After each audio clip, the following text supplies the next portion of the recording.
Marilah kita bersama-sama berdoa di dalam hati sambil menundukkan kepala. Berdoa dimulai. Selesai. Apakah hari ini ada yang tidak hadir? Lengkap. Cuma ada yang mengikuti rapat lagi.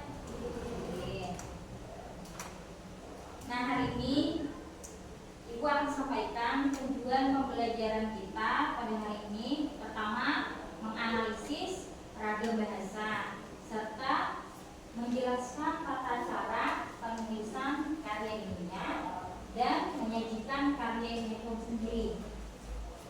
Tapi sebelumnya Ibu hendak mengadakan sedikit variasi dalam proses pembelajaran hari ini, yaitu permainan maju mundur. Pernahlah dengar? Enggak pernah. Bila Ibu katakan maju, maka kalian mundur, ya. Bila Ibu katakan mundur, ya berarti kalian maju. Jadi ini gunanya untuk menambah konsentrasi kalian, terus bisa menambah semangat belajar setelahnya, sedikit memecah kebosanan hari ini. Siap lah? Siap. Tapi berdiri dulu. Berdiri, nanti mungkin duduk. Bilanya ada yang salah, apa yuk? Kira-kira apa? Maju, Pak. Maju ke depan. Hukumannya bilanya ada yang salah di depan menjelaskan tentang pembelajaran kemarin malam. Mundur. Ini di sini masih lambat, nah. Di sini lah. Lah, dicepati sedikit. Maju. Mundur. Mundur.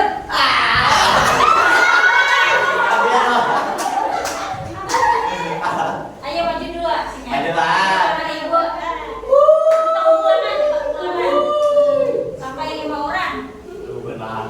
Siapa? Boleh takut berdua lah.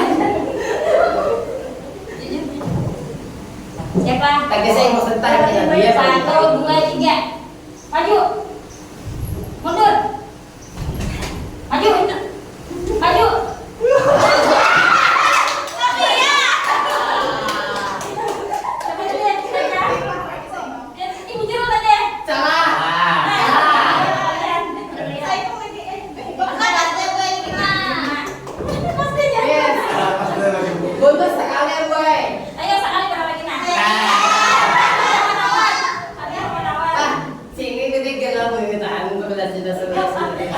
Siapa? 1, 2, 3. Mundur.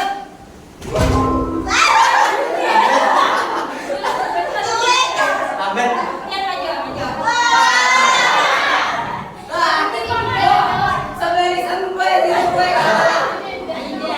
Silakan duduk kembali.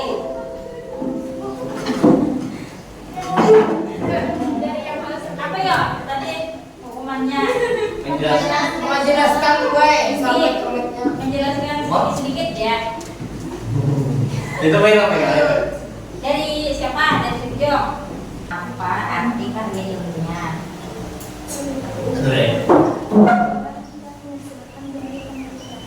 Iya, good. Terus apa arti logis dalam bahasa karya ilmiah? Iya, serius. Sebutkan 3 jenis karya ilmiah.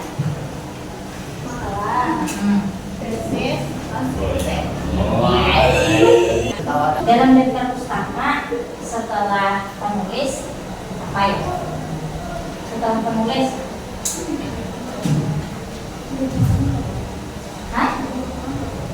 ini setelah penulis kan ada lagi. Setelah penulis yang kita belajar di penulis semua. Ini setelah nama penulis apa? Iya, tujuan tahun terbit. Oke, Fatimah. Isi dari abstrak apa? Dalam hadisnya. Ada Ibu kemarin tanya ke Fatimah. Musa ide rasanya. Pertanyaannya bilang abstraknya Pak. Jadi Ibu bilanya biasanya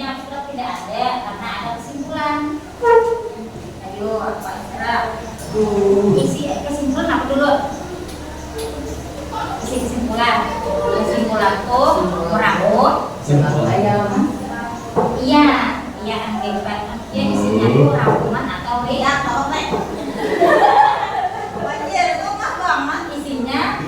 rangkuman atau ringkasan. Ini sudah tepuk tangan untuk teman-teman.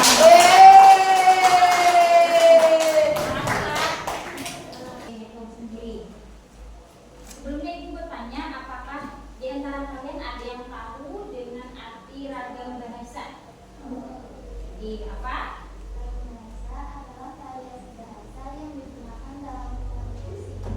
Iya, betul.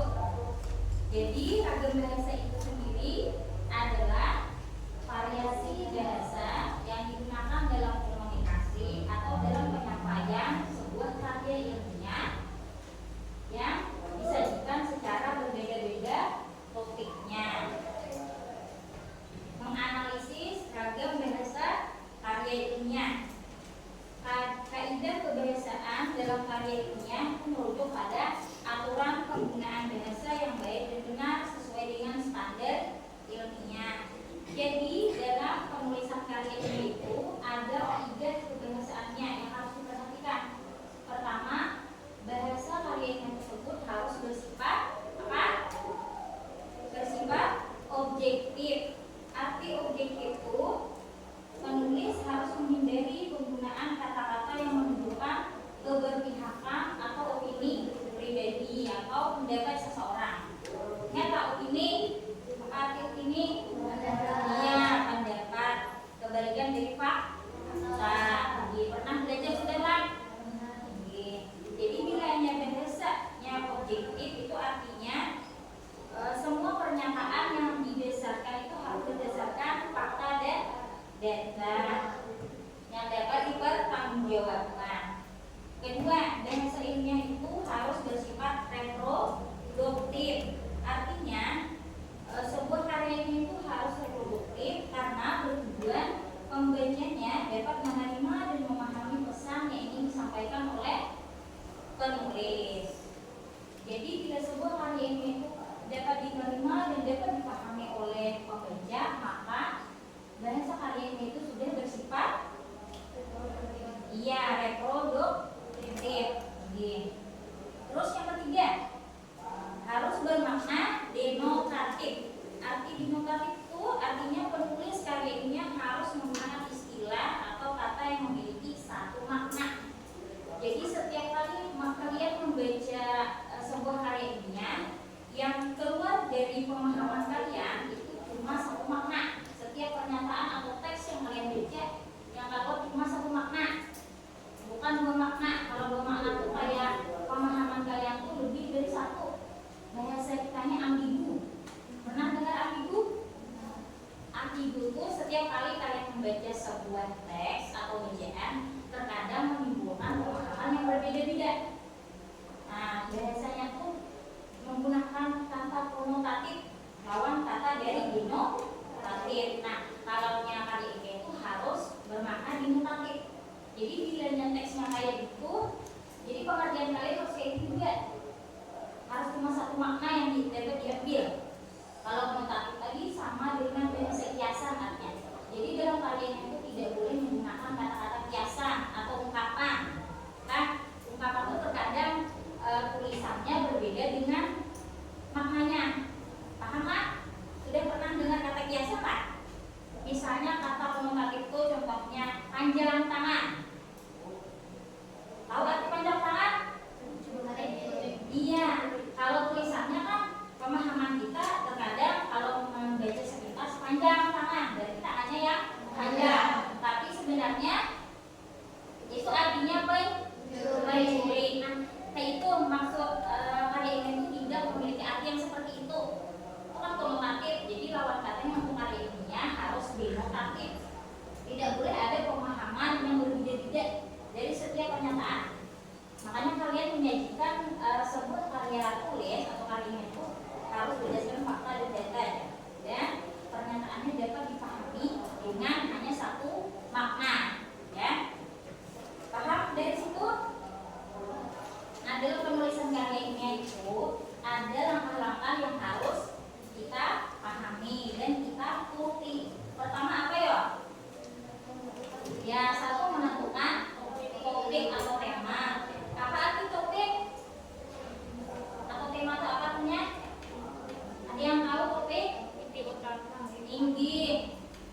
tulisan pokok atau pokok permasalahan, inti utama, sama juga ya.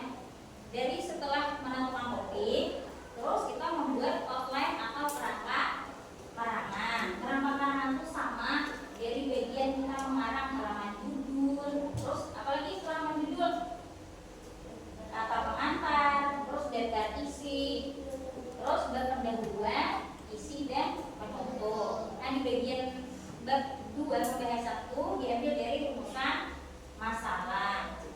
Selanjutnya yang nomor 3 setelah membuat kerangka karangan yaitu mengumpulkan bahan. Setelah mengumpulkan bahan, yang keempat yaitu penulisan karya ilmiahnya. Setelah penulisan karya ilmiah, kemudian ya kita lakukan revisi, penyuntingan, dan evaluasi. Revisi itu sendiri adalah penambahan, pengurangan, atau penghilangan atau penataan isi sesuai dengan kebutuhan membaca. Sedangkan penyuntingan adalah kegiatan memperbaiki tulisan dari berbagai aspek, baik isi maupun kebahasaannya. Setelah itu tahap yang terakhir yaitu evaluasi.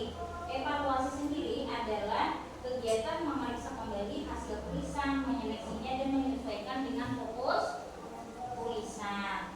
Nah, setelah itu baru dapat kita kumpul sebuah karya ilmiah yang baik dan benar ya. Setelah selesai membuat karya ilmiah, maka kita menyajikannya.